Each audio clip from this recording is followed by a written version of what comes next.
Едно в един, едно в 11. И заден опора.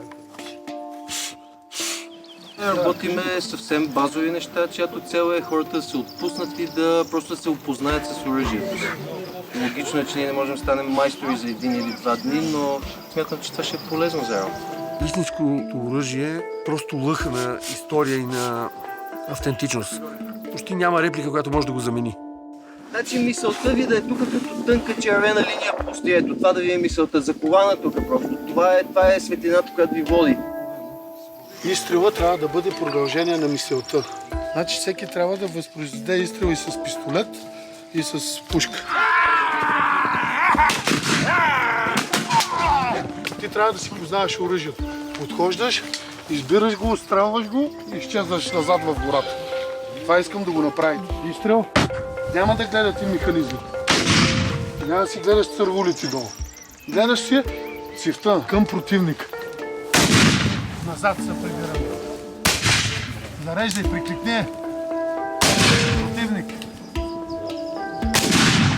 Огън! Зареждате, нали, на втория за вече и стреляте.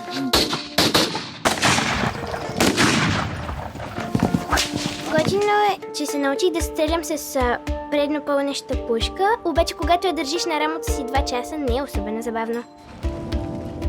Едно от най-интересните неща за мен беше работата с оръжията от онова време.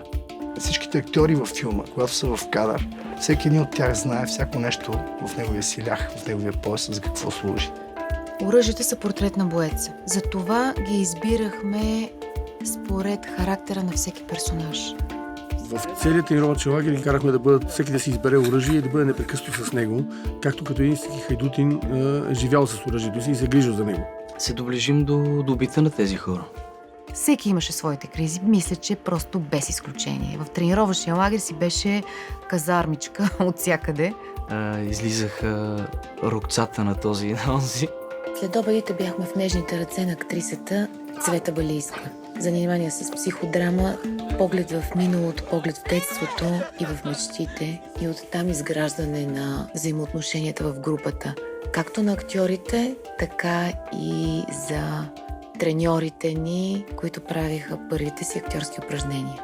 Цвета има и роля във филма. Тя изигра Мина, една различна, но не по-малко интересна жена от Румена. Румена върви по пътя на отмъщението, докато Мина върви по пътя на опрощението. В актьорската част участваха и всичките ни непрофесионални актьори, за които това бяха първи стъпки в навлизането в този въображаем свят.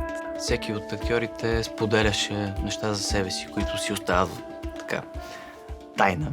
Вързвахме очите на един от нас и той трябваше да започне да ходи в най-насечената местност и другите да го пазят. Значи, ако има дупка, някой да се приближи, да го хване нежно за рамената и да го пренасочи на другаде. Когато аз за първ път бях с затворени очи, не можех да направя крачка. Много голямо изпитание за доверието е това. А на финала на моето упражнение почти тичах без изобщо да знам къде вървя и винаги някой ме спасяваше от някъде. Имахме много интересен поход. По време на живота ни в гората разделяхме хората на чети. Едната група прави засади на другата група. Подготвихме една засада.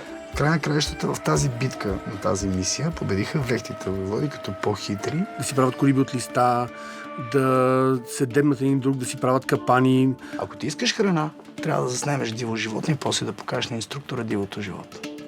Тоест да го отстреляш със снимка. Старческото ми далекогледство помогна да мярна един сарандак, който беше запечатан в кадър. Направихме си навеси и спахме до дърво, до което мечката си беше чистила ногтите няколко дни преди това. Общо взето беше някакъв сървайвър в планината.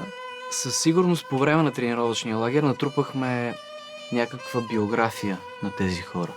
Този филм, тази история, тази жена и тези хора и техният дух ми затъде глад за още. Не ми стига, искам да знам повече, искам да направя повече. Няма да се дадем.